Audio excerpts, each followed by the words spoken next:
강의 아닙니다. 32회 공인중개사 1차 1교시 민법 하고 있습니다. 61번 전세권,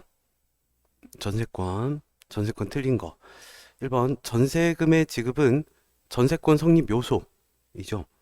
당사자가 주로 채권담보의 목적을 갖는 전세권을 설정하였더라도 장차 전세권자의 목적물에 대한 사용 수익권을 완전히 배제하는 것이 아니라면 그 효력은 인정이 되고요. 건물 전세권이 법정 갱신된 경우 전세권자의 전세권 갱신에 관한 등기 없이도 제3자에게 전세권 주장할 수 있고요. 전세권의 존속 기간 중 전세 목적물의 소유권이 양도되면 그 양수인이 전세권 설정자의 지위를 승계합니다.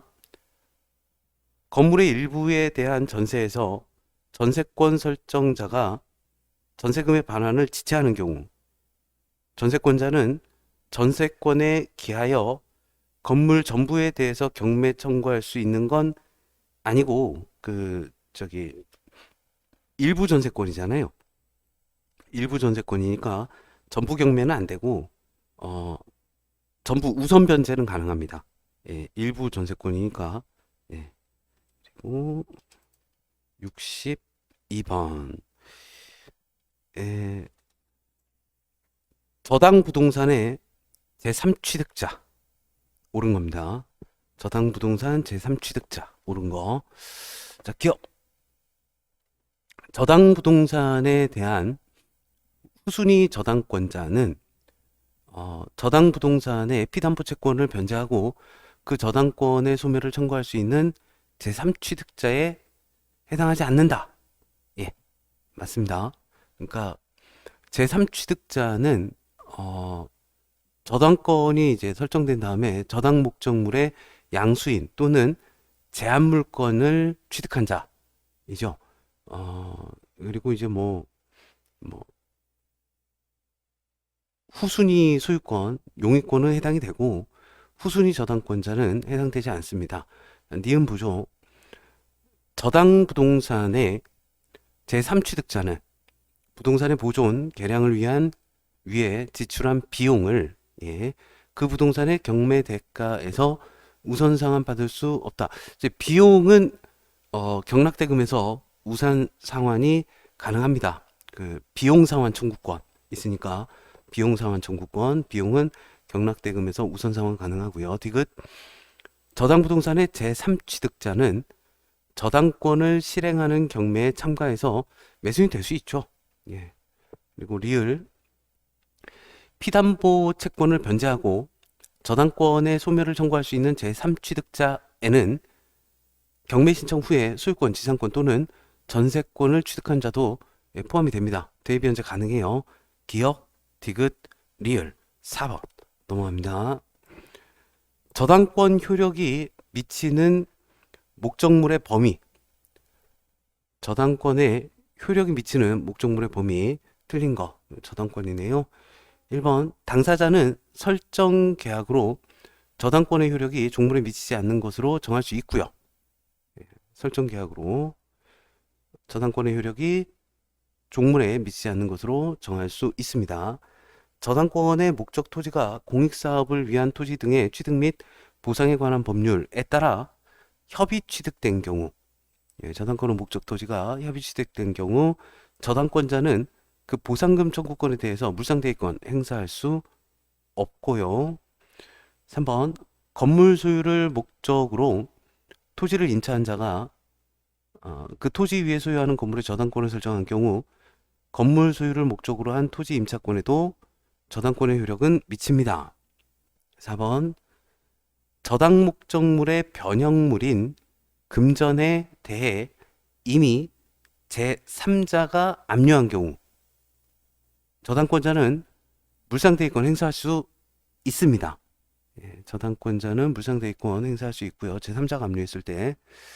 자, 5번 저당 부동산에 대한 압류 이후에 저당권 설정자의 저당 부동산에 관한 차임채권에도 저당권 효력은 미칩니다. 64번입니다. 유치권. 유치권 성립을 위한 결령관계 인정되는 경우를 모두 고른 것은 기억, 임대인과 임차인 사이의 건물 명도 시 권리금을 반환하기로 약정을 한 때 권리금 반환 청구권을 가지고 건물에 대한 유치권을 주장하는 경우, 이제 권리금으로 유치권을 주장할 수는 없습니다. 이렇게 하면 안 되나? 권리금으로 유치권을 주장할 수는 없습니다. 니은 건물의 임대차에서 임차인의 임차 보증금 반환 청구권으로서 임차인이 그 건물의 유축 보증금으로 굳이 보증금으로 굳이 그냥 살면 되죠. 이걸 뭐라고 해야 되는지는 제가 잘 모르겠는데 굳이 보증금으로 유치권은 안 하고 그냥 점유하면 됩니다. 예. 그리고 동시이행 뭐 이런 거였던 것 같은데요. 자, 디귿 가축이 타인의 농작물을 먹어서 발생한 손해에 관한 배상 청구권에 기해서 그 타인이 그 가축에 대한 유치권 주장할 수 있습니다. 예, 3번. 64번에 3번이었고요. 65번입니다. 동시이행. 동시이행 관계에 있는 것을 모두 골라보도록 하겠습니다. 부동산의 매매 계약이 체결된 경우 매도인의 소유권 이전 등기 의무, 매수인의 잔대금 지급 의무, 뭐 가장 흔한 동시이행 관계이죠. 임대차 종료 시 임대인의 임차보증금 반환 의무, 임차인의 임차물 반환 의무 역시 동시이행이고요. 매도인의 토지 거래 허가 신청 절차에 협력할 의무와 매수인의 매매대금 지급 의무. 아니 뭐 협력은 계속 길게 하는 거고 매매대금은 한꺼번에 한 방에 되는 거고요. 예, 이걸 뭐 협력을 동시이행할 수는 없죠. 예, 하긴 해야 되겠지만 동시이행은 아닙니다. 그래서 4번 기억니은. 66번입니다. 제3자를 위한 계약입니다. 제3자를 위한 계약 틀린 거. 1번 제3자의 권리는 그 제3자가 채무자에 대해서 수익의 의사표시를 하면 계약의 성립 시에 소급해서 발생하는 것이 아니라 그 수익 의사표시 했을 때부터 예, 발생을 하게 됩니다. 권리가요. 그리고 67번 합의해제 틀린 겁니다. 합의해제는 이자 없습니다. 손해배상 없고 합의해제는 이자나 손해배상 없습니다. 1번 부동산 매매 계약이 합의해제된 경우 다른 약정이 없는 한 매도인은 수령한 대금에 이자를 붙여 반환할 필요 없습니다. 합의해제는 이자 없습니다. 손해배상 없습니다. 당사자 쌍방은 자기 채무의 이행 제공 없이 합의의 계약을 뭐 해제할 수 있죠. 예, 계약 자유 있죠. 계약도 할 수 있고 해제할 수도 있죠. 합의만 됐다면. 자, 3번 합의해제의 소급효는 법정해제의 경우와 같이 제3자의 권리를 해하지 못하고요. 예. 4번 계약이 합의해제된 경우 다른 사정이 없는 한 합의해제 시에 채무 불이행으로 인한 손해배상 청구 없습니다. 합의해제는 이자 없습니다. 합의해제는 손해배상 없습니다. 68번 청약 옳은 거 찾겠습니다. 청약은 불특정 다수인에 대한 청약은 효력이 있죠. 원래 청약은 불특정 다수인에 대해서 하는 겁니다. 청약이 상대방에게 도달했습니다. 그 효력이 발생하더라도 청약자는 철회할 수 없습니다. 도달했으면 효력이 발생했으니까 도달했으면 도달 후에는 철회할 수 없고요. 3번 당사자 간에 동일한 내용의 청약이 상호 교차된 경우 이거 동시청약이라고 했던가요? 명칭이 기억이 안 나네요. 자, 동일한 내용의 청약이 상호 교차됐습니다. 양 청약이 상대방에게 발송된 때에 계약이 성립하는 게 아니라 그 마지막 청약이 도달했을 때, 그러니까 두 사람에게 모두 도달했을 때, 동시청약이 모두 도달했을 때부터 계약이 성립합니다. 계약 내용이 제시되지 않은 광고는 청약에 해당하는 게 아니라 광고는 청약의 유인입니다. 계약 내용이 제시되지 않았으면 광고는 청약의 유인 정도에 해당하고요. 5번 하도급 계약을 체결하려는 교섭 당사자가 견적서를 제출하는 행위는 견적서는 청약의 유인이죠. 견적서는 청약의 유인, 광고도 청약의 유인. 자, 청약 옳은 거 68번에 5번이었고요. 69번입니다. 약관. 약관 틀린 거 보죠. 약관. 약관 틀린 거. 자, 고객에게 부당하게 과중한 지연 손해금 등의 손해배상 의무를 부담시키는 약관 조항은 무효로 합니다. 과중하면 무효죠. 약관 내용이 명백하지 못한 때에는 약관 작성자에게 불리하게 제한 해석해야 하고요. 보통거래 약관은 신의성실의 원칙에 따라서 그 약관의 목적과 취지를 고려해서 공정하고 합리적으로 해석해야 됩니다. 이걸 틀렸다고 할 수는 없죠. 예, 너무 맞는 말이라. 4번, 고객에게 부당하게 불리한 약관 조항은 공정을 잃은 것으로 추정됩니다. 5번, 보통거래 약관의 내용은 계약 체결자의 의사나 구체적인 사정을 고려하여 구체적 주관적으로 해석하면 안 되겠죠. 객관적으로 해석해야죠. 객관적으로 해석을 해야 됩니다. 구체적은 잘 모르겠는데 예, 객관적으로 해석해야죠. 70번입니다. 수량을 지정한 매매의 목적물의 일부가 멸실됐습니다. 예, 수량을 지정한 매매 목적물의 일부가 멸실됐어요. 매도인의 담보 책임 틀린 거 보겠습니다. 그러니까 매도인의 담보 책임에서 수량이 부족이면 일단 선의 악의부터 먼저 찾아야 됩니다. 선의 악의부터 먼저 찾아야 돼요. 1번 1년이죠. 예. 수량을 지정한 매매란 특정물이 일정한 수량을 가지고 있다는데 주안을 두고 대금도 그 수량을 기준으로 정한 경우를 말합니다. 네, 악의, 예, 선의 악의부터 찾아야죠. 선의, 악의 매수인은 대금 감액, 손해배상 청구할 수 없습니다. 예, 악의는 안 돼요. 예, 그리고 선의의 매수인은 일부 멸실의 사실을 안 날부터 1년 내에 매도인의 담보 책임에 따른 매수인의 권리를 행사해야 되고요. 예, 수량 부족, 선의 악의부터 먼저 찾아야 됩니다. 선이면 1년 내에 해야 되고요. 71번. 갑은요, 자기 소유 X 토지를 3억 원에 을에게 매도하면서 동시에 환매할 권리를 보유하기로 약정했습니다.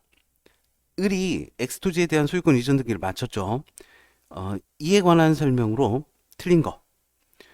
특별한 약정이 없는 한 갑은 환매 기간 내에 그가 수령한 3억 원과 을이 부담한 매매 비용 반환하고 엑스토지 환매할 수 있죠. 환매하기로 했으니까요.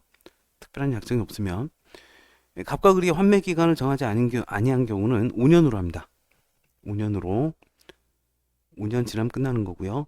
환매 등기는 을 명의의 소유권 이전 등기에 대한 부기 등기, 그렇죠. 환매는 부기 등기를 합니다. 4번, 만일 갑의 환매 등기 후 예, 병이 을로부터 X토지를 매수하였다면 을은 환매 등기를 이유로 병의 X토지에 대한 소유권 이전 등기 청구를 거절할 수 없습니다. 다시요. 그러니까 갑의 환매 등기 후 병이 을로부터 X토지를 매수했어요. 을은 환매 등기를 이유로 병의 X토지에 대한 소유권 이전 등기 청구를 거절할 수 없습니다. 그럴 거면 매도하면 안 되죠. 예. 계약은 일단 인정을 합니다. 71번에 4번. 이제 갑이 해야죠. 예. 갑이 정신 사나워지겠죠. 72번입니다. 부동산의 교환계약 오른 거. 쌍무계약입니다. 유상계약이고 교환계약은 유상계약이에요. 그리고 쌍무계약이겠죠, 당연히. 양쪽에 다 의무가 있는. 니은 일방이 금전의 보충 지급을 약정한 경우 그 금전에 대해서는 매매대금에 관한 규정을 준용합니다. 예, 네. 디귿 다른 약정이 없는 한 각 당사자는 목적물의 하자에 대해서 담보 책임 부담해야죠. 예. 리을 당사자가 자기 소유 목적물의 시가를 묵비하여 상대방에게 고지하지 않은 경우, 특별한 사정이 없는 한 상대방의 의사결정에 불법적인 간섭을 한 것은 아닙니다. 뭐 말을 안 했잖아요. 예, 시가를 묵비한 게 사기는 아니에요. 예, 불법적인 간섭을 한 것도 아니고. 그래서 3번 이고요. 시가가 사기는 아닙니다. 시가를 좀 거짓말을 쳤어도 사기는 아니고요. 73번 을이 갑으로부터 건물의 소유를 목적으로 을이 갑으로부터 건물의 소유를 목적으로 X 토지를 10년간 임차하여 건물 소유를 목적으로 토지를 10년간 임차해서 그 위에 자신의 건축물을 신축한 경우. 틀린 거. 토지 임차죠. 토지 임대차. 토지 임대차.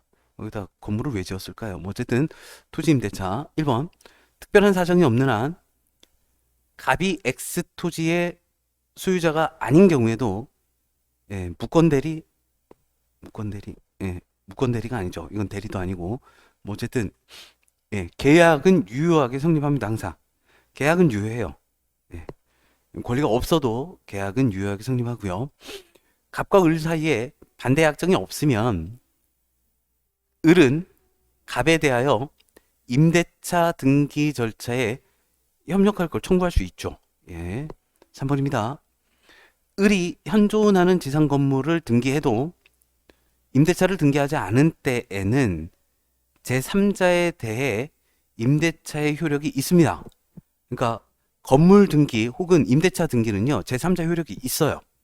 건물 등기나 임대차 등기는 제3자 효력이 있습니다. 그리고 74번.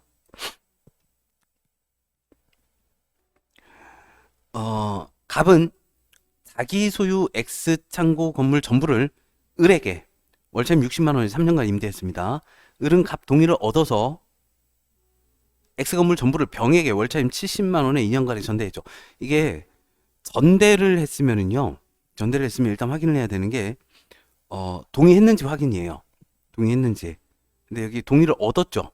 예, 동의했는지 동의하지 않았는지부터 해야 됩니다. 동의했으면 이렇게 갑과 을의 합의 해제 시에 병한테 나가라고 부터해요. 당시에 동의를 했으면. 1번입니다. 갑과 을의 합의로 임대차 계약을 종료한 경우 병의 권리는 이런 거죠. 소멸하지 않습니다. 동의했으면 소멸하지 않아요. 동의했는지부터 확인을 해야 됩니다. 틀린 거 1번이었고요. 75번.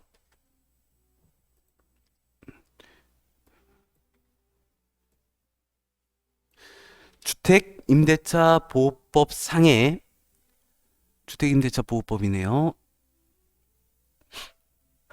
대항력 틀린 겁니다. 주택임대차 보호법 대항력 틀린 거. 일시 사용을 위한 임대차가 아니고 임차권 등기가 이루어지지 아니한 경우를 전제해서 전제한대요. 다툼 있으면 판례에 따르고요. 1번 틀린 것 찾습니다. 임차인이 타인의 점유를 매개로 임차주택을 간접 점유하는 경우에도 대항 요건인 점유는 간접 점유도 가능하고요. 네, 간접 점유도 점유입니다. 점유의 방식 중 하나이고요. 임차인이 지위를 강화하고자 별도로 전세권 설정 등기를 마친 후에 주택임대차 보호법상의 대항 요건을 상실한 경우 주택임대차 보호법상의 대항력을 상실한다. 그죠?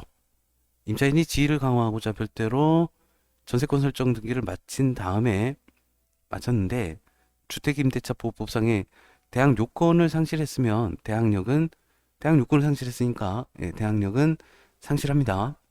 3번 그러니까 전세권 설정 등기하고 주택임대차 보호법 대항 요건은 별개예요. 전세권 설정 등기랑 주택임대차 보호법 대항 요건은 별개입니다. 3번 주민등록 마치고 거주하던 자기 명의의 주택을 매도한 자가 매도와 동시에 이를 다시 임차하기로 약정한 경우 자기가 살겠다고 자기가 임차하기로 한 거죠. 예, 다른 사람한테 임대하기로 한 게 아니고 뭐 이런 경우도 흔하게 있습니다.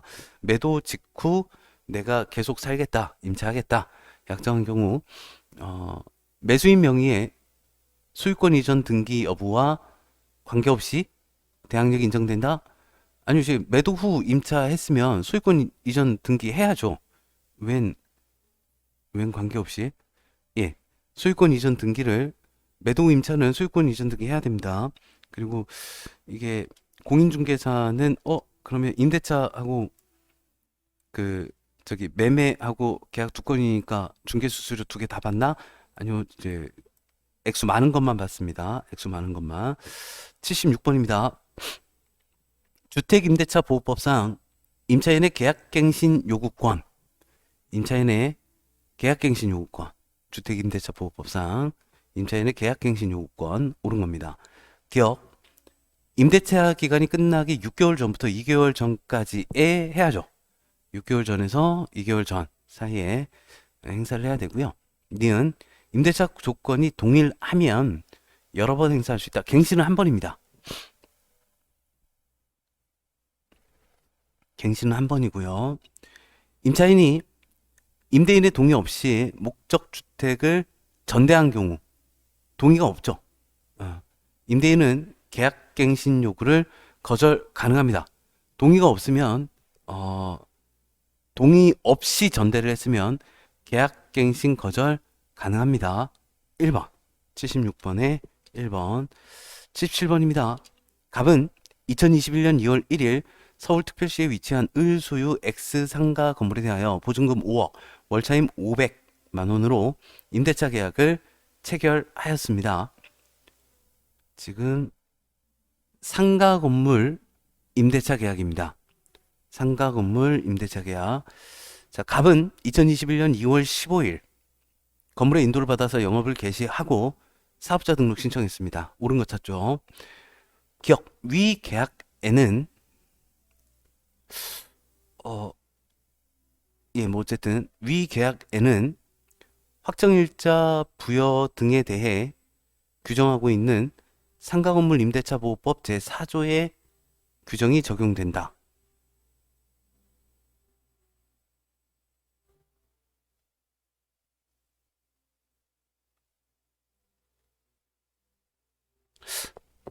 모르겠는데 이게 답이 몇 번이었더라? 이게 제 기억에 답이 모두 정답으로 되었던 것 같은데요. 모두 정답으로 되었던 것 같은데, 예. 일단 확정일자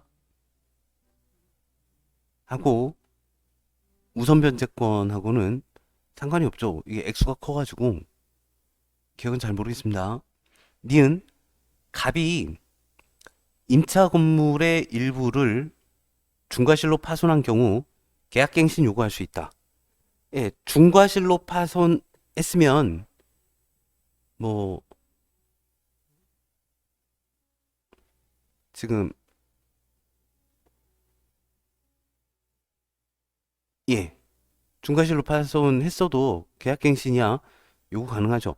근데 이제 요구는 할 수 있는데 임대인은 이제 거절이 가능하고요.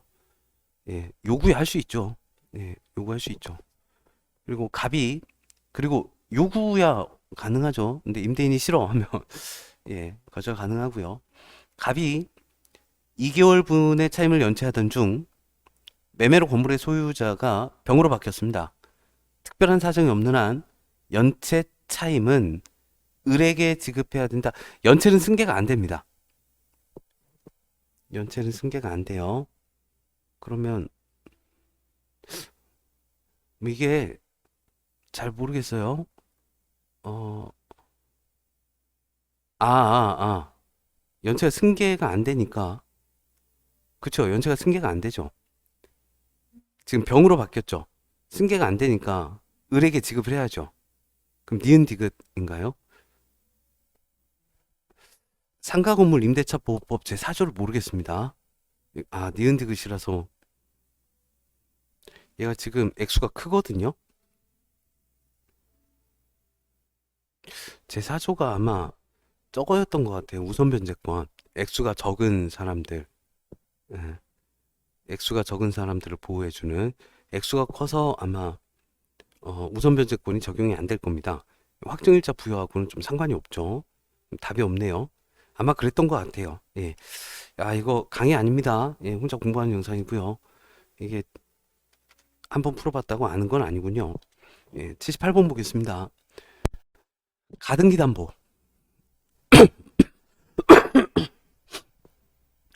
가등기 담보 등에 관한 법률 틀린 겁니다.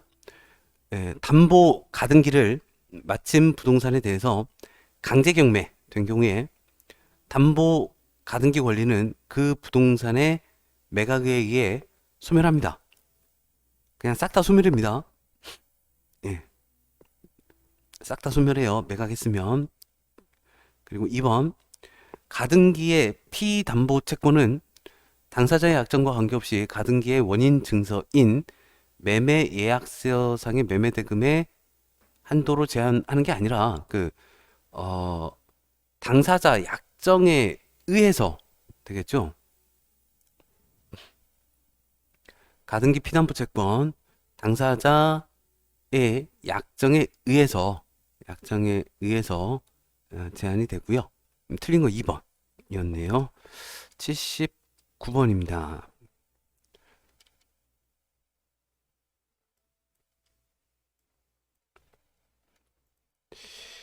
갑은 법령상의 제한을 피하여 을 소유의 X 부동산을 매수하고자 자신의 친구 병과 X 부동산의 매수에 관한 명의신탁 약정을 체결합니다. 그에 따라서 2021년 5월 병은 을과 X 부동산 매매 계약을 체결하고 갑의 자금으로 그 대금을 지급해서 병 명의로 등기전을 마쳤습니다. 틀린 거. 이거 계약 명의 신탁이죠. 명의 신탁. 명의 신탁.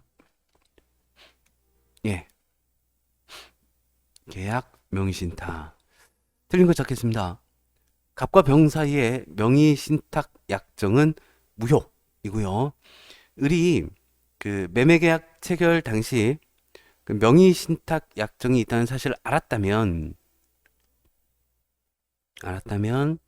병은 X 부동산의 소유권을 취득할 수 없습니다. 알았으면 모두 무효고요. 3번입니다. 을이 매매 계약 체결 당시 그 명의신탁 약정이 있다는 사실을 몰랐다면 그 후 명의신탁 약정 사실을 알게 되었어도 병은 X 부동산의 소유권을 취득합니다. 그러니까 계약 당시 몰랐으면 소유권 취득이고 계약 당시 알았으면 모두 무효고요. 4번 병이 X 부동산의 소유권을 취득한 경우 갑은 병에게 제공한 X 부동산의 매수자금 상당액을 부당이득으로 반환 청구할 수 있고요. 5번 X 부동산의 소유권을 유효하게 취득한 병이 명의신탁 약정 외의 적법한 원인에 의해서 갑 앞으로 X 부동산에 대한 소유권 이전 등기를 마친다고 해도 그 소유권 이전 등기는 유효죠. 적법하게 했으면 소유권 이전 등기는 유효입니다. 79번의 5번이고요. 80번 집합 건물의 소유 및 관리. 집합 건물의 소유 및 관리 틀린 겁니다. 기억. 구분 건물이 객관적 물리적으로도 완성되더라도 구분 건물이 객관적 물리적으로 완성됐습니다. 그 건물이 집합 건축물 대장에 등록되지 않는 한 구분 소유권의 객체가 되지 못한다. 등록되지 않은 것도 구분 소유권의 객체가 됩니다. 예, 등록되지 않은 것도 구분 건물이 완성됐으면 객체가 되고요. 구분 소유권 객체가 되고요. 니은입니다. 집합 건물 구분 소유권의 특별 승계인이 그 구분 소유권을 다시 제3자에게 이전한 경우 관리 규약에 달리 정함이 없는 한 각 특별 승계인들은 자신의 전 구분 소유자의 공용 부분에 대한 체납 관리비를 지급할 책임이 있고요. 전유 부분은 구분 소유권의 목적인 건물 부분을 말합니다. 아, 틀린 거죠? 틀린 거면은 기억. 예, 수고 많으셨습니다.